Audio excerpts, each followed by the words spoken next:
real quick, and we can talk about it later if you want. One of the things I want to say, and I generally would say this for the end, I offer, if people are going to do the speaker showcase, or if you want me to help you with your slides, I offer like a 3-slide sampler kind of thing. You send me your deck, we talk about it a little bit, and I'll redo 3 of your slides. Normally I charge about $400 for that, but for NSA, I think it was $125 last year, and I broke doing that. So at $150, I'll do 3 of your slides, and that way I do 4 or 5 for you.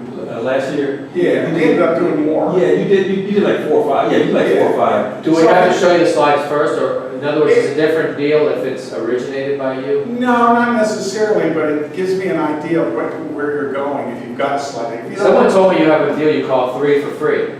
Yeah. Stop doing that? Well, call that person up and get them to do that for you. All right. So I'm going to run through some slides. PowerPoint is powerful because it combines words and images. All right. When you buy a car, you don't go in there and buy a car and the guy says, well, let me tell you about the engine, let me tell you about the tires, let me tell you about this. He has you touch it. He has you smell it. He has you get in it. PowerPoint is powerful because it gets you to use your visual senses, which are generally emotional senses, and it ties those in with words. So that's why PowerPoint is powerful. I could go on forever about that, but I'm not going to. 4 best practices. We talked about this a little bit, your core idea. This is not a PowerPoint thing. This is, I'd say 90% of the people who come to me with their presentations, they don't have a big idea. They have too much information, it's just, and I saw some of that with some of you folks today. Have a central idea, because when you're standing in front of a group of people delivering something, you can't tell them 10 things. You're lucky if you can get them to understand and believe in one. So that big idea should be that thing you want them to do, okay? So today after we're going to film Steve Jobs, talk about Martin Luther King. Okay, so develop idea, what is the one thing you want your listeners to remember? Work on that.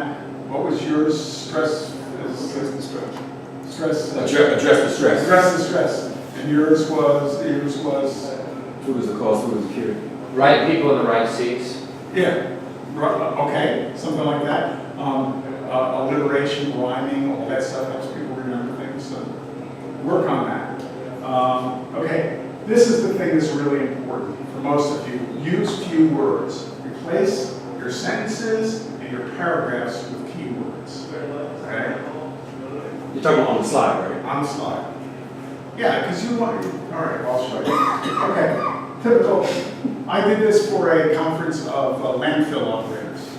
Here's a typical slide, right? And I turn and read this to you, and everybody hates it, and everybody checks out, and it's fun, okay? So what can you do with this? First thing you do is you figure out what has to be on the screen, what absolutely has to be up there, okay? And all the rest of this stuff is your expertise. You can talk about it as long as you want, right? But when you talk about this, the audience is focusing on you. They're not focusing on the slide, and that's what you want.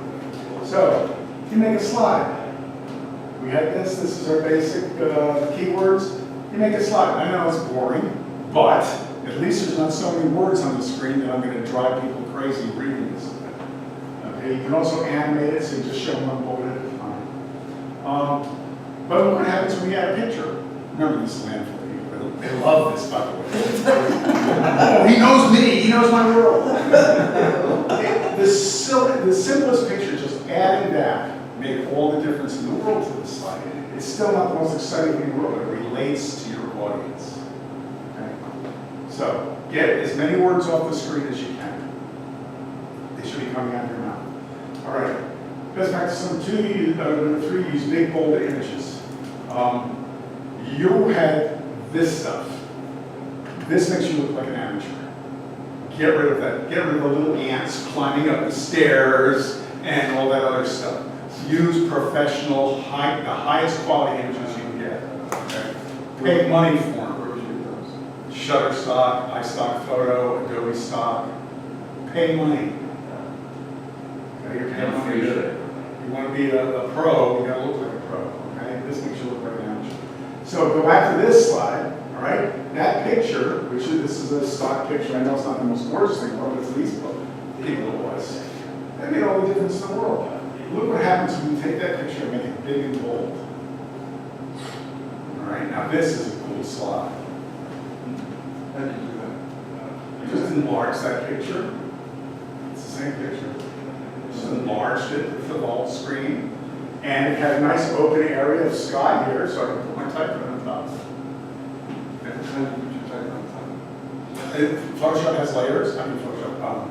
PowerPoint has layers. You can give a command to something to go to the back and come to the front in the format menu.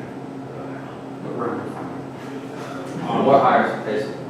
I'm going to Yeah. just pay time. Just pay time. Freaking work. See the Big difference pro. that a big image makes? Now, here's something cool, and this is something that took me years to I did it automatically. I didn't quite understand why I was doing it, but here's something that makes all the difference in the world. That.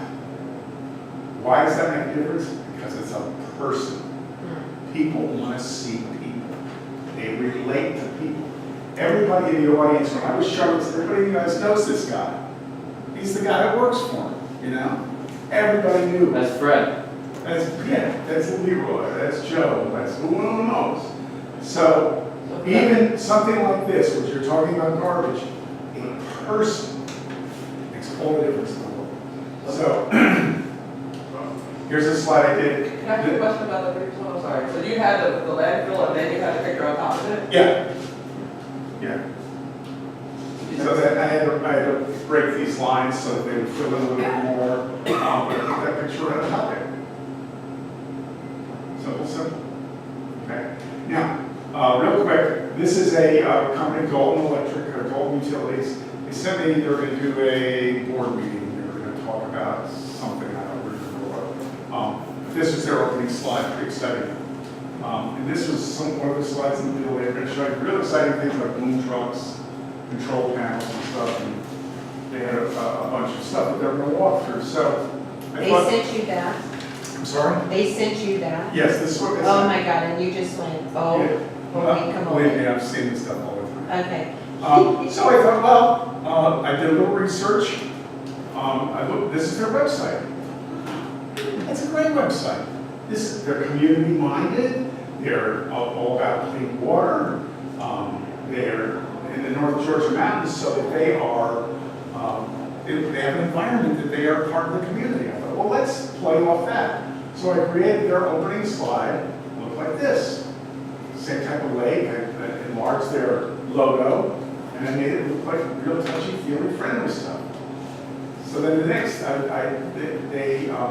wanted to go one step further, so I created a slide that looked like this. And what this does, first of all, it puts a human being in there, which is really cool, I thought. Second of all, it's a lifestyle type of thing. This is what it's like to live up in the mountains. This is what it's like to live in our community. And they use this as their opening slide when people walk in the room, they know they're in for something special. This is going to be nice. So I'm not sure that this is something that you folks are capable of, but this is what you can do with large pictures. Big, bold images that carry a message for you. Okay, make your numbers pop. This is difficult. Numbers are difficult to deal with because you usually are looking at things like this.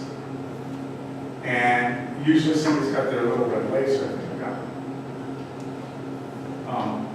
There is one there, but it doesn't show up on the screen. Usually they use the laser, they're zooming around and they're driving you crazy. Well, which numbers, all those numbers are important, some of them are. So draw a line around some of them. This is the one I want to talk to you folks about, our defense spending today, okay? Now you see that I've got all the other numbers, so you know I've kind of done my homework. I'm not cherry picking, I'm showing you the whole deal. But let's zoom in on this. So there's other ways of doing it. You can kind of fade these things out. What I did, I drew a box around this and then semi-transparent. It was kind of a cool deal. But still, we're showing the numbers, and then we're showing the ones that we want to talk about. You can draw a red box around that, make it even more important. What I like to do with a client is let me go back to this one. I like to show this so that the audience, especially if you're in a technology situation where the audience wants to see the numbers, they want to know that you're not cherry picking, show them this, then move to something like this. Okay? Again, that big, big picture. We saw all the numbers in that chart. This is the number that's really critical that I want to talk to you about today. So that's a nice combination that I like to use. Again, we've got a garbage truck. This is a big number that they were talking about. So I use that to nail that. And they all knew who this was. You know, this is the guy that works in their shop or whatever. That makes it real. So the four best practices are develop a big idea, use few words, use big bold images, and make your numbers pop. Big bold images, they touch people's emotions. Use images of people, they really touch people's emotions if you can. And so that I can talk to you about a whole bunch of other stuff, but that's the basic message I have. Okay? Any questions? That's good. Very good. How are you doing on time? It's 1:32 right now. Okay. I mean, if It's you want good. to talk about anything, PowerPoint or not, I don't care. So was it Shutterstock? What else was there? Shutterstock, iStock, look up Stop. I use Stop images. 123 RF because I found they're the There cheapest. are some sites that are free. Mhm. Our caution. Google Images, those images are owned by people that have lawyers, a lot of them. And they will send you a letter, and they will demand payment if you use their images for things. So be very careful with those. Also, you're a professional, so you don't necessarily want to use crappy images that you got off Google. But a lot of times they're low resolution, and they're, you know. So, also there's sites, this is a specific thing that happened to one of my clients. There are sites that have wallpapers. You can go to the site and they will give you high resolution images of bridges and Paris and all those cool places. They'll use it as a wallpaper. Well, they know you're not only going to use it as wallpaper, but you're going to put it on your website as the header or something like that. They have bots that troll the internet looking for those images. And they will send you a letter, usually from Kazakhstan or something, but they'll make your life semi-miserable. So be very careful about the images you So you're use. saying with Shutterstock, iStock, 123 RF, they're okay to use? Without- Yeah, you buy them. You buy the license for them. You can, there's a few things you can't use them for, but 99.9% of the things you've got. And they have quality images. So, and that's the most important thing. You want to look like a pro.